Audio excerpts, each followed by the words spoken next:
नन्ही परी और राजकुमारी की कहानी। किसी जमाने में का एक राज्य हुआ करता था। उस राज्य के राजा की दो रानियां थीं।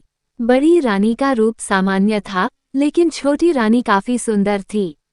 इस वजह से राजा छोटी रानी को अधिक प्रेम करता था और वो छोटी रानी की हर बात भी माना करता था।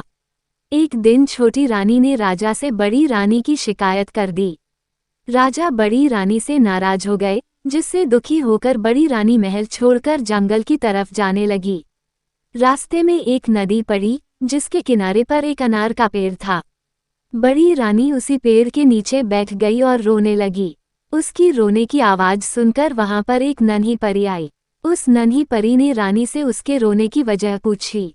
रानी ने रोते हुए उसे अपनी सारी बात बता दी।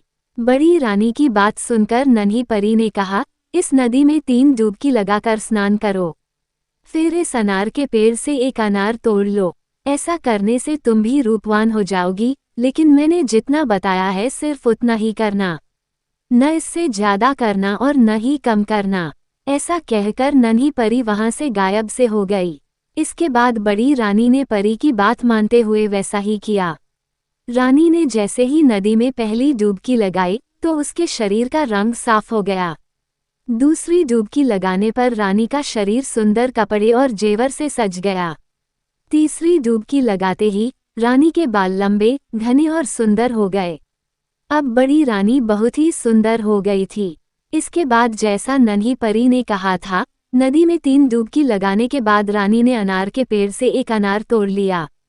तोड़ते ही वह अनार फूट गया और अनार के सारे बीज सैनिक बन गए। उन सैनिकों ने रानी के लिए एक पालकी तैयार की, जिसमें बड़ी रानी को बैठाकर वो वापस राज्य में लेकर आ गए। राजमहल पहुंचकर जब बड़ी रानी राजा से मिली, तो उसने नन्ही परी वाली सारी घटना राजा को बता दी। अब राजा को अपनी हरकत पर पछतावा होने लगा और उन्होंने इस बार छोटी रानी को महल से बाहर निकाल दिया। जब बड़ी रानी राजा को नन्ही परी की घटना बता रही थी, तो छोटी रानी छुपकर ये सारी बातें सुन रही थी। इसी वजह से महल से बाहर निकलने पर वह सीधे नदी के किनारे गई और उसी अनार के पेड़ के नीचे बैठकर रोने लगी। छोटी रानी के रोने की आवाज सुनकर नन्ही परी वहां प्रकट हो गई और उसने रानी से उसके रोने की वजह पूछी।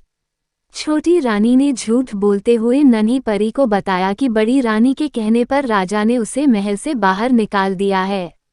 ये सुनकर नन्ही परी ने छोटी रानी से भी कहा कि पहले इस नदी में 3 बार डुबकी लगाओ, फिर इसी अनार के पेड़ से एक अनार तोड़ लो, लेकिन न इससे ज्यादा करना और न इससे कम करना। ऐसा कहकर नन्ही परी वहां से फिर गायब हो गई। नन्ही परी की बात सुनकर छोटी रानी बहुत खुश हुई। वो नदी में गई और जैसे ही पहली डुबकी लगाई, उसका शरीर पहले से भी ज्यादा निखर गया। दूसरी डुबकी लगाते ही उसका शरीर भी सुंदर कपड़े और जेवर से सज गया। तीसरी डुबकी लगाने पर छोटी रानी के बाल और काले, घने, लंबे और सुंदर हो गए। अब छोटी रानी पहले से भी ज्यादा सुंदर दिखने लगी थी, लेकिन छोटी रानी ने सोचा कि अगर वो 3 डुबकी लगाने से इतनी सुंदर हो सकती है, तो और डुबकियां लगाने पर वो और अधिक सुंदर हो जाएगी। उसने ऐसा सोचकर कई सारी डुबकियां लगा ली। ऐसा करने पर छोटी रानी के शरीर के सारे कपड़े फटे और पुराने हो गए। उसके सारे गहने गायब हो गए। उसके शरीर का रंग भी गहरा हो गया। शरीर पर दाग और दाने निकल गए। छोटी रानी अब पहले की तरह सुंदर नहीं लग रही थी। रोते हुए वह नदी से बाहर आई और अनार के पेड़ से एक अनार तोड़ा। अनार तोड़ते ही वह फूट गया।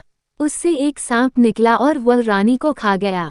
कहानी से सीख। नन्ही परी और छोटी रानी की कहानी हमें सीख देती है कि दूसरे लोगों के लिए कभी बुरा नहीं सोचना चाहिए।